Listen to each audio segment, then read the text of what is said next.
AP CM Chandrababu నేడు సొంతూరు నారావారిపల్లికి వెళ్లనున్నారు. అక్కడ చంద్రగిరి మాజీ ఎమ్మెల్యే దివంగత నారా రామ్మూర్తి నాయుడు 11వ నెల విస్తర కార్యక్రమం జరగనుంది.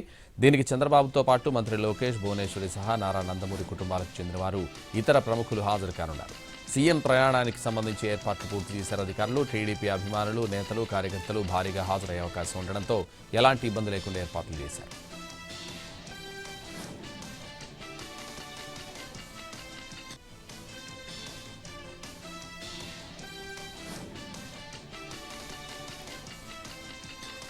తెలంగాణ డిప్యూటీ సీఎం భట్టి విక్రమార్క ఢిల్లీ వెళ్లారు. ఆయనతో పాటు మంత్రులు పొన్నం ప్రభాకర్, వాకిటి శ్రీహరి కూడా హస్తనకు వెళ్లారు. వాళ్లు అడ్వకేట్లతో సమావేశమై చర్చలు జరుపుతున్నారు.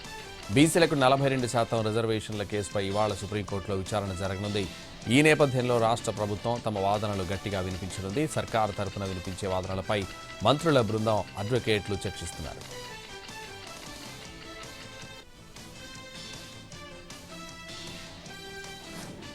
లిక్కర్ కేసులో ఎంపీ మిథున్ రెడ్డి బెయిల్ కొట్టేయాలని సిట్ వేసిన పిటిషన్పై నేడు విచారణ చేపట్టనుంది. ఏపీ హైకోర్టు మిథున్ రెడ్డికి బెయిల్ ఇచ్చేందుకు చూపిన కారణాలు సహేతుకంగా లేవని పిటిషన్లో పేర్కొంది సిట్.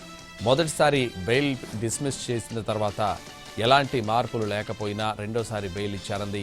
అంతేకాదు ఛార్జ్షీట్, అనుబంధ ఛార్జ్షీట్లు అసంపూర్తిగా ఉన్నాయని తెలిపింది. ఈ కేసులోని 3 నిందితులకు డిఫాల్ట్ బెయిల్ ఇచ్చి మిథున్ రెడ్డి విషయంలో ఛార్జ్షీట్ దాఖలు చేశారు గనుక బెయిల్ ఇచ్చామని చెప్పారన్నారు. ఈ రెండు పరస్పర విరుద్ధంగా ఉన్నాయని పిటిషన్లో పేర్కొంది సిట్.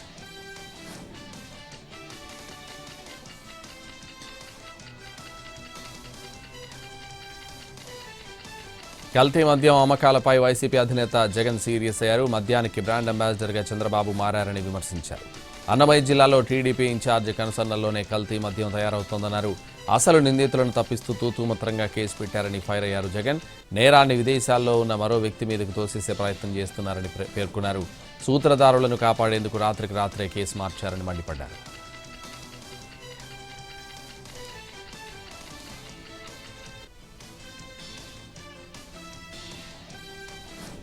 బీసీలకు 42% రిజర్వేషన్లను అడ్డుకునే ప్రయత్నం జరుగుతోందన్నారు మంత్రి పొన్నం ప్రభాకర్. ఈ రిజర్వేషన్లతో ఎస్సీ, ఎస్టీ, ఈడబ్ల్యూఎస్ రిజర్వేషన్లకు నష్టం కలగదని, అడ్డుకోవద్దని పిటిషనర్లకు కోరారు. అన్ని రాజకీయ పార్టీల మద్దతుతో బిల్లును ముందుకు తీసుకెళ్లామని, న్యాయస్థానాల్లో కూడా బీసీ రిజర్వేషన్లకు మద్దతుగా పార్టీలు తమ వాదన వినిపించాలని పొన్నం విజ్ఞప్తి చేశారు.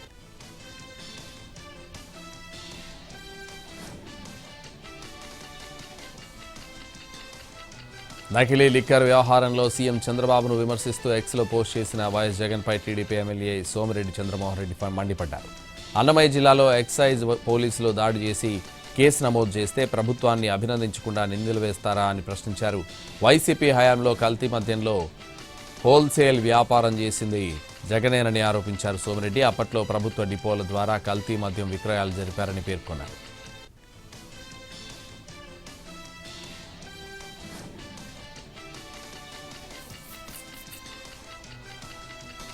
కేంద్ర ప్రభుత్వం తెలంగాణకు అన్యాయం చేస్తోందని ఆరోపించారు మాజీ మంత్రి హరీష్ రావు. గోదావరి పుష్కరాల కోసం రాష్ట్రానికి నిధులు ఇవ్వకపోతే ఎందుకు ప్రశ్నించలేదని రాష్ట్ర బీజేపీ ఎంపీలు, కేంద్ర మంత్రులను నిలదీశారు. ఏపీలో ప్రాంతీయ పార్టీ అధికారంలో ఉంది కాబట్టి ఆ రాష్ట్ర ఎంపీలు పుష్కరాలకు నిధులు సాధించుకున్నారని, తెలంగాణలో బీఆర్ఎస్కు 8 మంది, బీజేపీకి 8 మంది ఎంపీలుంటే అదే పని చేసేవారన్నారు హరీష్ రావు.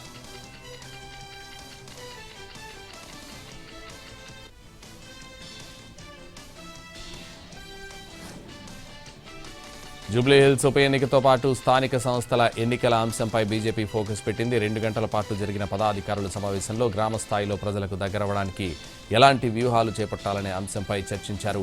అభ్యర్థుల ఎంపికతో పాటు ఎన్నికల్లో గెలిచేందుకు చేపట్టాల్సిన వ్యూహంపై నేతలకు దిశానిర్దేశం చేశారు party state chief Ramachandra Rao.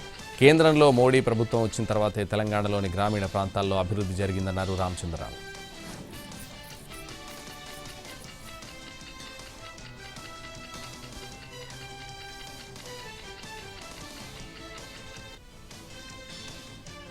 Dasara సెలవులు ముగియడంతో హైదరాబాద్కు చేరుకుంటున్నారు ప్రజలు. సద్దుల బతుకమ్మ, దసరా పురస్కరించుకుని సొంత గ్రామాలకు పెద్ద ఎత్తున తరలి వెళ్లారు నగరవాసులు. సెలవులు ముగియడంతో పాటు నేటి నుంచి స్కూళ్లు ప్రారంభం కానుండడంతో సిటీకి తిరుగు ప్రయాణం అయ్యారు. సికింద్రాబాద్ రైల్వే స్టేషన్తో పాటు జేబీఎస్ బస్టాండ్కు గ్రామాల నుంచి పెద్ద ఎత్తున ప్రయాణికులు చేరుకున్నారు. నగరంలోని పలు ప్రాంతాలకు వెళ్లేందుకు సౌకర్యాలు లేక ఇబ్బందులకు గురవుతూ రోడ్లపై గంటల తరబడి ఎదురు చూడాల్సిన పరిస్థితి ఏర్పడింది.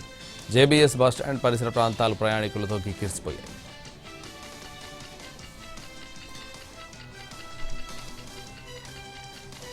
సింగరేణి ఆర్టీసీలో పనిచేసే కార్మికులకు ఎన్నికల సంఘం గుడ్ న్యూస్ చెప్పింది. త్వరలో జరిగే లోకల్ బాడీ ఎలక్షన్స్లో ఈ రెండు సంస్థల ఉద్యోగులు పోటీ చేసేందుకు ఈసీ అనుమతించింది. మేనేజింగ్ ఏజెంట్, మేనేజర్ లేదా సెక్రటరీ హోదాలో పనిచేసేవారు కాకుండా ఇతర ఉద్యోగులు పోటీ చేయడానికి అర్హులని ఎన్నికల సంఘం స్పష్టం చేసింది.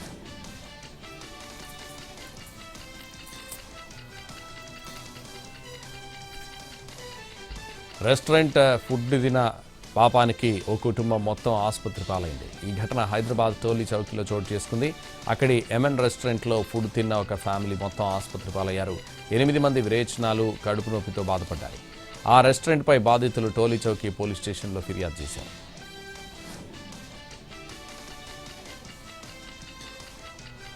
జగిత్యాలలోని ఓ సెల్ ఫోన్ రిపేర్ షాప్లో అగ్ని ప్రమాదం చోటు చేసుకుంది. సెల్ ఫోన్ బ్యాటరీలు పేలి షాప్ మొత్తం కాలిపోయింది. ఒక్కసారిగా మంటలు రావడంతో యజమాని షాప్ నుంచి పరుగులు పెట్టాడు. సమాచారం అందుకున్న అగ్నిమాపక సిబ్బంది మంటలు ఆర్పారు. ఈ ప్రమాదంలో సుమారు 2 లక్షల ఆస్తి నష్టం జరిగిందని యజమాని అన్నాడు. నకిలీ మద్యంపై సీఎం చంద్రబాబు సమీక్ష చేశారు. అన్నమయ్య జిల్లా మొలకల్ చెరువులో నకిలీ మద్యం తయారీ వ్యవహారంలో నిందితులపై కఠిన చర్యలు తీసుకోవాలని ఎక్సైజ్ అధికారులను ఆదేశించారు సీఎం. నిష్పక్షపాతంగా దర్యాప్తు జరిపి కఠిన చర్యలు తీసుకోవాలన్నారు. నకిలీ మద్యాన్ని ఉపేక్షించే ప్రసక్తే లేదని తేల్చి చెప్పారు చంద్రబాబు. నకిలీ మద్యం తయారు చేసినా, అమ్మినా కఠినంగా వ్యవహరిస్తామని హెచ్చరించారు.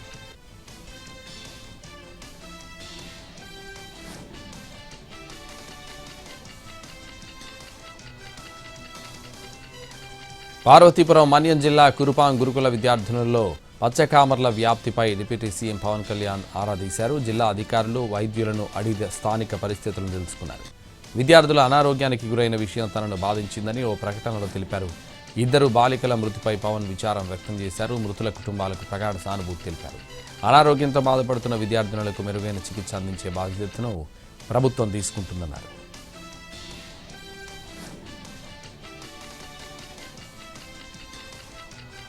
పేదలకు విద్యా, వైద్యం విషయంలో వైసీపీ పోరాడుతూనే ఉంటుందన్నారు ఎమ్మెల్సీ బొత్స సత్యనారాయణ. కొత్త మెడికల్ కాలేజీలను పీపీపీ మోడల్లో నిర్మించాలన్న ప్రభుత్వ నిర్ణయాన్ని వ్యతిరేకిస్తూ ఉద్యమాన్ని ఉధృతం చేస్తామన్నారు. సంక్షేమం, అభివృద్ధి వైసీపీ ఎజెండా అన్నారు. ఉత్తరాంధ్ర అభివృద్ధి వైఎస్ఆర్ జగన్ హయాంలోనే జరిగిందన్నారు.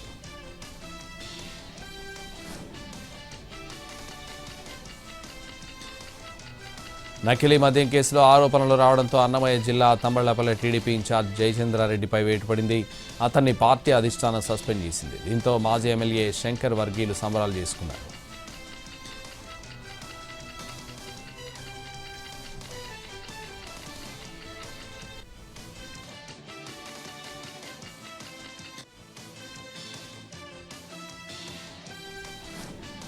ఏపీ ప్రభుత్వ అధికారులతో పీహెచ్సీ డాక్టర్ల అసోసియేషన్ చర్చలు అసంపూర్తిగా ముగిశాయి. 5 డిమాండ్లతో దీక్ష చేస్తున్న పీహెచ్సీ డాక్టర్లు ప్రధానంగా ఇన్ సర్వీస్ పెంచాలని ఏపీ వైద్య ఆరోగ్య శాఖ కమిషనర్ వీరపాండ్యన్కు విజ్ఞప్తి చేశారు. 20% పీజీ ఇన్ సర్వీస్తో అన్ని బ్రాంచ్లకు అవకాశం ఇచ్చేందుకు ప్రభుత్వం అంగీకరించింది.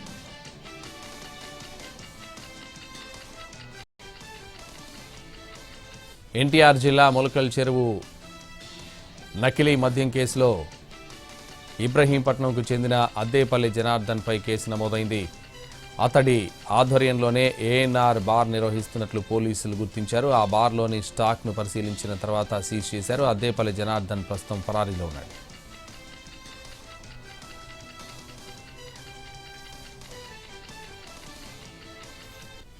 దుర్గా నిమజ్జన ఊరేగింపు సమయంలో జరిగిన ఘర్షణలతో ఒడిశా కటక్లో కొన్ని ప్రాంతాలు ఉద్రిక్తంగా మారాయి. దుర్గా నిమజ్జనం సందర్భంగా డీజే పెట్టడంపై 2 వర్గాల మధ్య మొదలైన గొడవ తీవ్ర ఘర్షణలకు దారితీసింది. ఈ ఘటనలో డీసీపీ రిషికేష్ ఖిలారీలతో సహా 6 గాయపడ్డారు. అయితే అతి కష్టం మీద ఘర్షణలకు కారణమైన వ్యక్తుల్ని తరిమి కొట్టిన పోలీసులు నిమజ్జన కార్యక్రమం పూర్తి చేశారు.